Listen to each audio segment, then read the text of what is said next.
नमस्कार, वंदे मातरम। मैं हूं श्यामगिरी। आप देख रहे हैं हमारा चैनल मुद्दा भारत का। मुद्दा भारत का यानी मुद्दा आपका। मुद्दा है महाराष्ट्र के राजनीति का। महाराष्ट्र की राजनीति की बात करूं तो आज हमारे पूर्व मुख्यमंत्री मनोहर जोशी जी का निधन हो गया। वो काफ़ी दिन से बीमार थे, लेकिन कल अचानक उनका हार्ट अटैक आया और आज वो नहीं रहे। हम उनको जो है हमारी टीम की तरफ से श्रद्धांजलि अर्पित करते हैं और उनके याद में जो है कुछ ऐसी बातें हैं, कुछ ऐसी सिक्योर बातें हैं जो हम आपके सामने रखेंगे। तो सबसे पहले हम चलते हैं हमारे सहयोगी और राजनीतिक विश्लेषक सुभाष काले जी से और उनसे जानेंगे कि क्योंकि काफ़ी पुराने राजनीतिक विश्लेषक हैं और मनोहर जोशी के साथ इन्होंने काफ़ी समय बिताया है। तो इनसे जानेंगे कि मनोहर जोशी जी का कार्यकाल जो बाला साहब ठाकरे के समय था किस तरह रहा, और लेकिन उसके बाद जब नेतृत्व परिवर्तन हुआ, उद्धव जी के बाद जब नेतृत्व गई, तब मनोहर जोशी का जो स्थिति था किस तरह रहा। क्योंकि जो है जब उद्धव ठाकरे कार्यकारी अध्यक्ष बने उसके बाद से काफ़ी जो है मनोहर जोशी जी को काफ़ी अपमान झेलना पड़ा, उनको काफ़ी अपमानित किया गया, लेकिन फिर भी जो है वो कंधे से कंधा मिलाकर शिवसेना के साथ लगे रहे। तो इन्हीं सब विषयों पर हम चर्चा कर लेंगे थोड़ा सा। सर, आपका स्वागत है एक बार फिर से हमारे चैनल में। क्या कहेंगे सर जोशी जी के बारे में? आप काफ़ी पुराने खिलाड़ी हैं इस मामले में और उनके साथ काफ़ी मुलाकात रही होगी आपके साथ, तो उनका जो काम करने की क्षमता, उनका नेतृत्व जो महाराष्ट्र के साथ जो मिला था, किस तरह रहा है? कैसे याद करेंगे आप उनको? एक वाक्य में अगर बोलना चाहे जी तो मैं ये कहूँगा कि बाला साहेब ठाकरे का सच्चा शिवसैनिक जी आज चला गया। और मनोहर जोशी सर, देखो उनका बचपन बहुत गरीबी में गया है जी। बहुत बोले तो बहुत ही गरीब थे। लोगों के घर पे, जिसे हम बोलते हैं ना, वो ब्राह्मण थे और भिक्षा मांगकर उन्होंने अपना गुजारा किया, अपना एजुकेशन लिया। पनवेल के स्कूल में बाद में वो पढ़ते थे बाद में फिर मुंबई में आए, लेकिन अपने ताकत पर, अपने अकल पर और अपने जो विश्वास था उनके मन में अपने प्रति, उसके ऊपर उन्होंने आज जो कुछ कमाया वो उन्होंने कमाया है।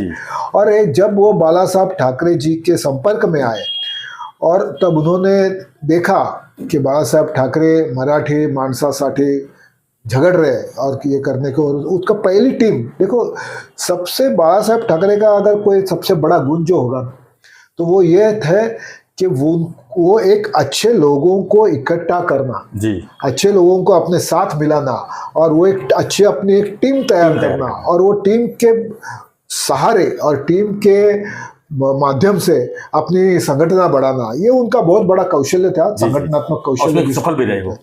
और काफी उनका ये गुण है कि उनके कार्यकाल में आप देखेंगे तो बहुत सारे नेता थे, मनोहर जोशी उनमें से एक थे और वो काफ़ी नज़दीक भी थे।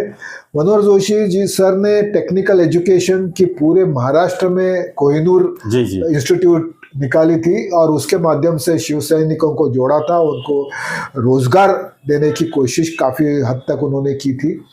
और सबसे अहम बात ये थी कि जब शिवसेना उभर रही थी, उनके पास कुछ नहीं था उस वक्त, बहुत बाला साहब ठाकरे अपनी शिवसेना के संगठन बढ़ाने की कोशिश कर रहे थे।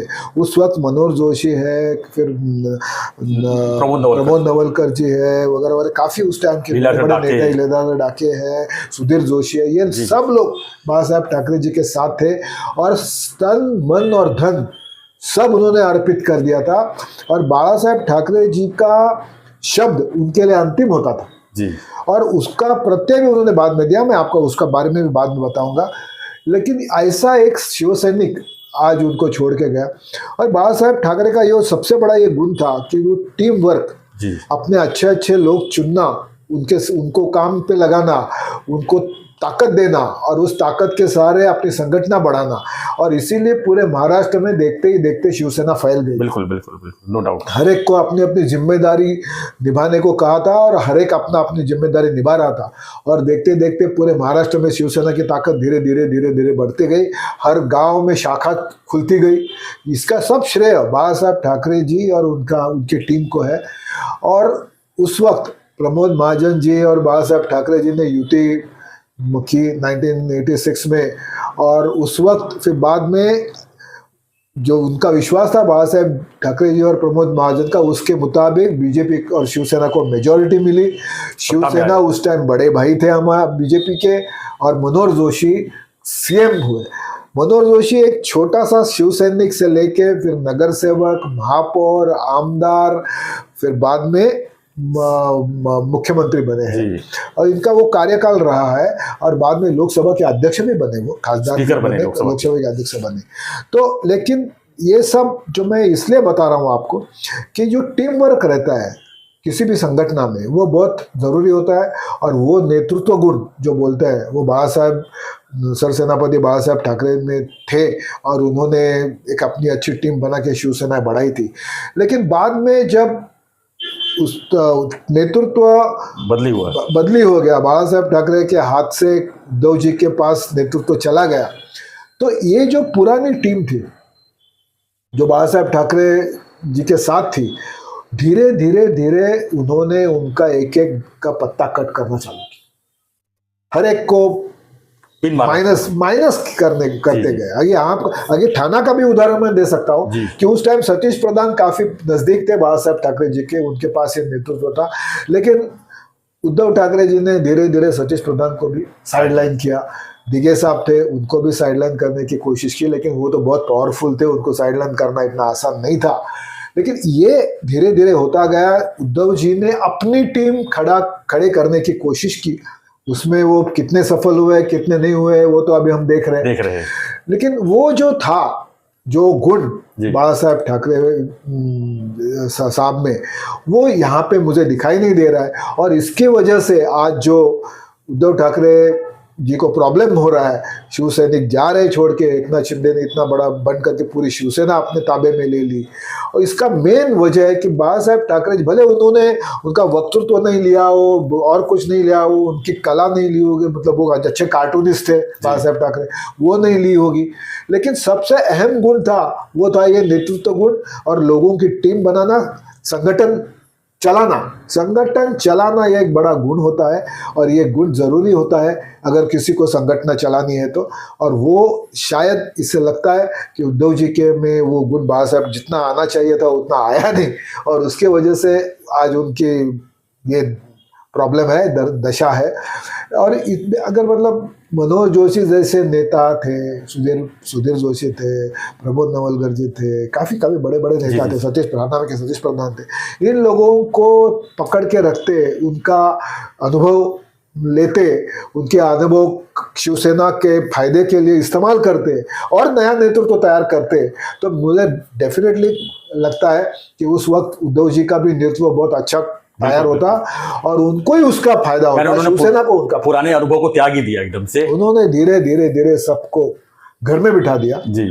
यहाँ तक के शिव तीर्थ पर एक बार तो इतना, मतलब वो तो सबने देखा भी है, टीवी के ऊपर वो दिख रहा था कि उनको इतना अपमानित करके स्टेज से नीचे उतारा गया था मनोहर जोशी सर को।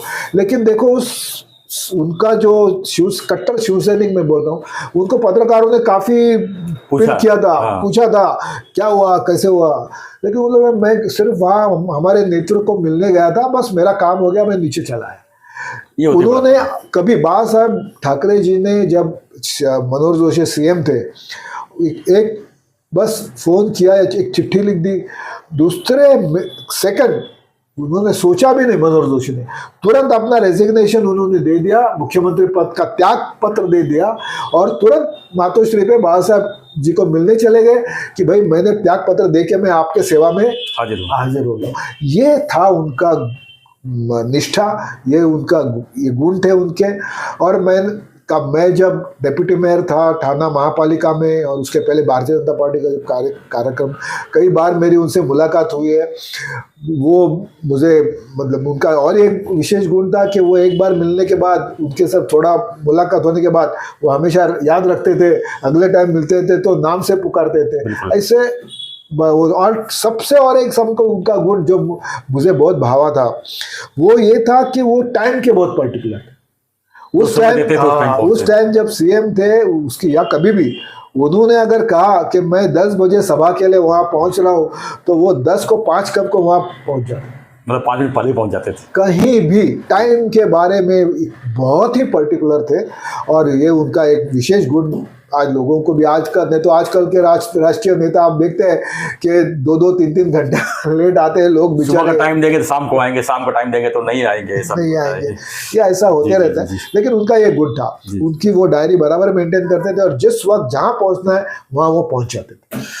सर क्या लगता है कि जो उस समय शिवसैनिक थे, उस समय शिवसेना थी, आज तो मनोहर जोशी जी नहीं रहे, लेकिन आज मनोहर जोशी जैसे लोगों की कितनी जरूरत है शिवसेना को, क्या लगता है आपको? वही आपको बता रहा हूँ, या जरूरत है कि नहीं जरूरत है करके सबको इन्होंने नीचे घर बैठा दिया? किसी भी संगठन हो, कोई भी संगठन हो, भले वो शिवसेना हो, कांग्रेस हो, राष्ट्रवादी हो, बीजेपी हो, देखो सच्चा कार्यकर्ता, निष्ठावान कार्यकर्ता जरूरी होता है, होना ही चाहिए, लेकिन वो अपने आप नहीं बनता है। बिल्कुल, ताली एक हाथ से नहीं बजती।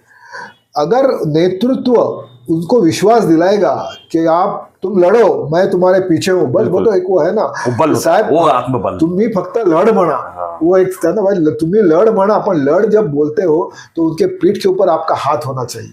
आजकल का नेतृत्व भी ऐसा है कि वो लड़ बोलेंगे लेकिन खुद निकल जाएंगे या खुद और कुछ करेंगे। दूसरा फिर कार्यकर्ता भी सोच में पड़ जाता है कि अगर मुझे मेरे नेतृत्व से सपोर्ट नहीं है, मुझे मेरे नेतृत्व से जो मुझे आवश्यक ताकत मिलनी चाहिए वो अगर मुझे नहीं मिल रही है तो फिर मैं क्या करूं? फिर इसीलिए धीरे धीरे पॉलिटिक्स में हम देखते जा रहे हैं कि सब कमर्शियल होते जा रहे हैं। धीरे धीरे कार्यकर्ता भी देखता है मेरा यहाँ पे क्या स्वार्थ है, नेता तो देखता ही है मेरा क्या स्वार्थ है, ये कार्यकर्ताओं को इस्तेमाल करो और बाद में फेंक दो। लेकिन वैसे पहले नहीं था, पहले संगठना कार्यकर्ता अगर 4 दिन नहीं दिखता है, शिवसेना के शाखा में कोई शिव सैनिक नहीं आता है, 4-5 दिन हो गए आया नहीं कोई, तो वहाँ का शाखा प्रमुख होता था या वहाँ का नेता होता, उसके घर जाके पूछता था, अरे भाई क्या हुआ, बीमार हो क्या हुआ है? आजकल कौन देखता है? आओ तो आओ, नहीं आओ तो मत आओ, ऐसी हालत है। और ये जो संगठना पकड़ चाहिए, इसीलिए तो हम देखते हैं आज कोई ये पार्टी में, कल वो पार्टी में, परसों वो पार्टी, वो तो चलते ही रहते। और आजकल अभी वो निष्ठा रही नहीं है। जिस पार्टी में निष्ठा है वो आज पार्टी नंबर 1 पे है जी। आज भारतीय जनता क्या है, देखो केडर बेस्ड पार्टी है, भारतीय जनता पार्टी एक केडर बेस्ड पार्टी है और इसीलिए वो आज तक टिकी हुई है। एक फैमिली की अगर ये है पार्टी है तो उसका टिकना बहुत मुश्किल होता है। अभी जैसे मैंने कहा कि शरद पवार जी ने भी वो अनुभव लिया, लोग छोड़ के गए, उद्धव ठाकरे जी ने भी वो अनुभव लिया, लोग छोड़ के गए। और ये इसलिए होता है कि तुम लोगों को नहीं संभाल सकते, विश्वास नहीं रखते, विश्वास दिलाना जरूरी होता है, कार्यकर्ताओं को विश्वास दिलाना जरूरी होता है। और आज दिन ब दिन आप देख रहे हैं कि ये दोनों पार्टियां, शिवसेना हो या राष्ट्रवादी शरद पवार हो की पार्टी हो, अभी उनको कुछ वो तुतारी निशानी मिल गई है, दिन ब दिन इनकी हालत दिन ब दिन और बुरी होती जा रही है, उनको लोग छोड़ते जा रहे हैं। लोकसभा इलेक्शन तक माहौल और बिगड़ने वाला है और इनको अपनी 2 सीट लाना भी मेरे हिसाब से बहुत कठिन होगा। धन्यवाद सर। तो हमारा चर्चा था मनोहर जोशी के बारे में। मनोहर जोशी जी ऐसे एक आत्मनिष्ठा, कर्मनिष्ठा और ऐसे निष्ठावान कार्यकर्ता, निष्ठावान नेता थे जो शिवसेना को शायद बहुत कमी खलेगी, लेकिन उस शिवसेना की कमी खलेगी जिस शिवसेना ने उनके साथ समय बिताया हो। क्योंकि आज उद्धव जी जो है सबको एक तरह से देखा जाए तो घर बैठा के खुद भी घर बैठ गए और अपने आप के एक कुर्सी के खातिर जो है उन्होंने सब कुछ गंवा चुके हैं। आज उनको जो है बस सिर्फ वोटरों का सहारा है और कहते हैं कि सहानुभूति हमारे साथ में है और हम जो है हमें किसी की ज़रूरत नहीं है। तो किसी की ज़रूरत नहीं करने वाले लोगों को उनकी ज़रूरत नहीं पड़े, ये लोग अब आज समझ रहे हैं। तो पहले और मेरे ख्याल से पहले से और पहले में और अब में बहुत फर्क है। लोग भी जागरूक हो गए हैं कि लोगों को पता है कि सब समझते हैं लोग, बिल्कुल, और उसी हिसाब से लोग चलते हैं। आप कुछ भी बोलो, जो देखो बाला साहब ठाकरे जी और शिवसेना को मानने वाला जो वर्ग है जी, जो संगठन के सच्चे कड़वे शिवसैनिक है, वो आज उनको भी सोच में पड़ गया ना कि भाई आज का नेतृत्व क्या कर रहा है, हमने बाला साहब ठाकरे जी का नेतृत्व देखा है। उस वक्त शिवसेना कैसी थी, उस वक्त शिवसेना कैसे हो रहा था, कुछ प्रॉब्लम होता तो हम हमारे ऊपर कैसे हाथ रखते थे, हमको कैसे सहायता करते थे, हम अगर संगठन के लिए अपनी जान से लड़ते थे, कोर्ट केसेस होती थी, मारझोड़ होती थी, फिर भी हमको मालूम था हमारा नेता हमारे पीछे है। आज नहीं है वो। बिल्कुल बिल्कुल आज नहीं तो एक बाला साहब ठाकरे के एक आवाज में पूरा मुंबई बंद हो जाता था। बिल्कुल बिल्कुल। आज नहीं है किसी की ताकत। आज ये दुकान ही बंद कर सकते। आज 4 दुकान नहीं बंद होगी। ये वस्तुस्थिति ये है। बदलाव है। ये बदलाव है और ये इसी कारण है कि ये नेतृत्व, बाला साहब ठाकरे जैसा नेतृत्व आज शिवसेना में नहीं है और इसी वजह से उसका डाउनफॉल होते जा रहा है। धन्यवाद सर। तो मैं अपनी तरफ से, मेरे कुटुंब की तरफ से और भारतीय जनता पार्टी की तरफ से भी मनोहर जोशी सर को श्रद्धांजलि अर्पित करता हूँ। धन्यवाद सर, धन्यवाद। हम भी अपनी टीम की तरफ से मनोहर जोशी सर जी को श्रद्धांजलि अर्पित करते हैं। धन्यवाद। जय हिंद, जय महाराष्ट्र।